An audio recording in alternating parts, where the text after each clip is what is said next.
All right, so fresh off their big win in the Sunless Citadel, the heroes of the Celestine Company are looking for their next challenge. You remember this crew, right? We've got Takklin, the unshakable dwarven paladin. He's the rock of the group. Then there's Tango, the Aarakocra ranger, our eyes in the sky with a bow that never misses. We've got Zya, the half-elf cleric who's all about that divine purpose, and Winter, our young but seriously powerful sorceress. And of course, Irie, the impossibly clever halfling rogue. They've proven they could handle themselves, and now a new job is calling. Let's dive into what's next for them. And right out of the gate, we get this little gem from Irie. That's the kind of confidence you have when you're riding high on a victory. Easy coin. But as we all know, those are often some very famous last words, especially when they come with a smirk. So, where are they headed? A town called Blasingdell, and it's got a bit of an orc problem. A big one, actually. The local council has put out a bounty, and it's pretty straightforward. 25 gold pieces for every orc raider taken care of. For a group like the Celestine Company, that's not just a noble quest. That's a payday. And they don't have to wait long for the action, do they? On the trail up the mountain, an orc war party springs an ambush, and we get to see this team just click. Takklin, that dwarven wall, just wades in, holy steel flashing, and drops two of them immediately. Irie and Tango work the flanks, a perfect combo of shadowy strikes and pinpoint arrows. And while that's happening, Zya and Winter are just unleashing heck from the backline with divine magic and raw sorcery. It's over before it really began. Just a beautiful piece of teamwork. The trail of defeated orcs leads them right to the source of the problem. And wow, it's a full-on fortress carved right into the mountainside. We're talking massive iron-bound doors, arrow slits staring down at them. This isn't some ragtag group of bandits. This is an organized force. Suddenly, that easy coin Irie was talking about, yeah, it's starting to look a lot harder to earn. Okay, so a frontal assault is just a terrible idea. Running straight at those gates is a one-way ticket to a total party kill. Nope. This calls for a different set of skills. It's time to trade brute force for subtlety. This is an infiltration mission now. And I love this plan. It's so simple, so elegant, and it plays perfectly to their strengths. Step 1, Takklin, our friendly neighborhood dwarf tank, gives Irie a boost. Step 2, Irie, our little shadow, peeks inside. 3 guards, mostly dozing off. Bad career move for them. And step 3, Irie slips in like a ghost and neutralizes all 3 of them before they even know she's there. Just chef's kiss. Perfect execution. So, Irie's inside. The first set of guards are down. Awesome. But now she's got a size problem. The main gate lever is this huge, heavy thing meant for an orc or something bigger. She's a halfling. All the strength in the world isn't going to help her move that thing. So what do you do when brute force is off the table? This is why you always want a rogue in the party.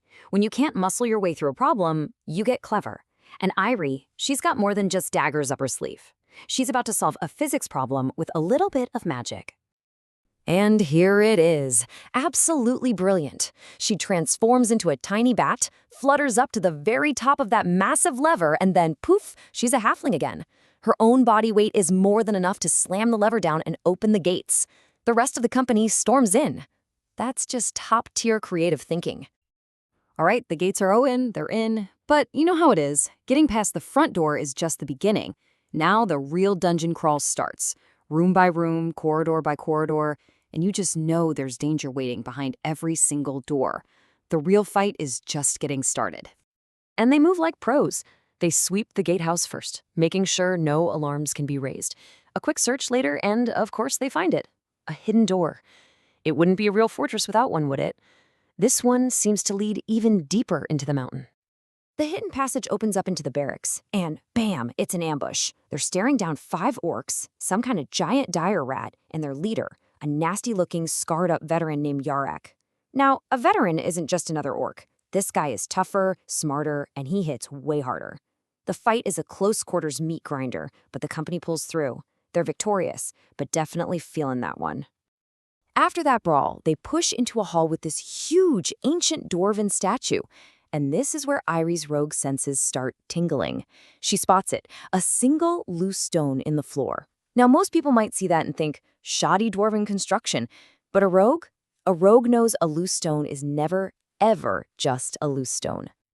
And of course, she's right. It's a trap. But she's way too smart to just step on it. Instead, she finds another rock, tosses it onto the pressure plate from a safe distance, and foosh! The statue's mouth grinds open and spits out a cloud of gas. Luckily, this trap is ancient, so the poison has lost most of its kick. Still, it's a very clear reminder that this place is old, and it is actively trying to kill them. So, after a tough fight and nearly getting gassed, the company is running on fumes. They do the smart thing, the veteran player thing. They find a defensible room and take a long rest. You never walk into what might be a boss room on half health and no spells, right? Fully rested and reloaded, they head down a set of carved stairs deeper into the stronghold. They come to another big oak door, and Irie, being the scout, puts her ear to it. This time, she doesn't hear orcish chatter. She hears something much, much more primal. Snarls. Deep, guttural growls. This isn't another barracks. This is a kennel. So much for stealth. Takklin just kicks the door clean off its hinges. And there he is, a 10-foot-tall ogre who introduces himself as the Great Ulf. And he's got two absolutely massive dire wolves, Vag and Thag, flanking him. He roars, unleashes his pets, and just like that, it's a boss fight. And this fight is absolutely brutal. The wolves are a blur of fur and fangs. The ogre is like a walking mountain of muscle. But the Celestine Company is a well-oiled machine. Takklin holds the line, taking the hits, while Zya keeps him standing with bursts of healing magic. Tango and Irie pepper everything that moves with arrows and daggers, while Winter unleashes crackling spells. They focus their fire, taking down the wolves first, then it's everybody on the ogre. It's a long, tough, bloody fight, but in the end, the Great Ulf comes crashing down. And then, silence. The fight's over. The immediate danger has passed.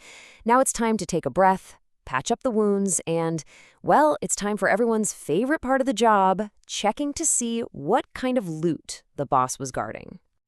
And hey, not a bad little haul. There's a good pile of coins, some useful potions, oh, and a gorgeous masterwork rapier. Irie's definitely got her eye on that. But tucked away in the back of all the usual treasure, they find something else, something completely unexpected. Huddled together in a corner are two tiny direwolf pups, the offspring of the two wolves that they just had to kill. And they're not snarling monsters, they're just terrified babies who watch their whole world get destroyed. And that discovery, it just changes the entire tone of this victory. And this is a fantastic character moment. Instead of just dispatching them, Tango and Irie choose compassion. They don't see future monsters, they see innocent lives. They decide to take the pups with them, not to train them as weapons of war, but to raise them as companions, as family. This victory just became about something much more than gold. Suddenly, the mission priorities have completely changed. It's not about clearing the fortress anymore. It's about getting these two pups out safely. So they make the strategic call. They smash the rope bridge on their way out to slow down any pursuit and withdraw from the mountain. They need to get the pups somewhere safe and restock their own supplies. The easy coin has turned into a massive responsibility. So they've won a major battle, but the war for Blasingdell is far from over. The Orc fortress is still there, still a threat. But now, the Celestine Company has two new, very vulnerable lives they're sworn to protect. What's waiting for them when they go back? And how is raising two direwolf pups going to change this team forever? I guess we'll have to wait for the next journal entry to find out.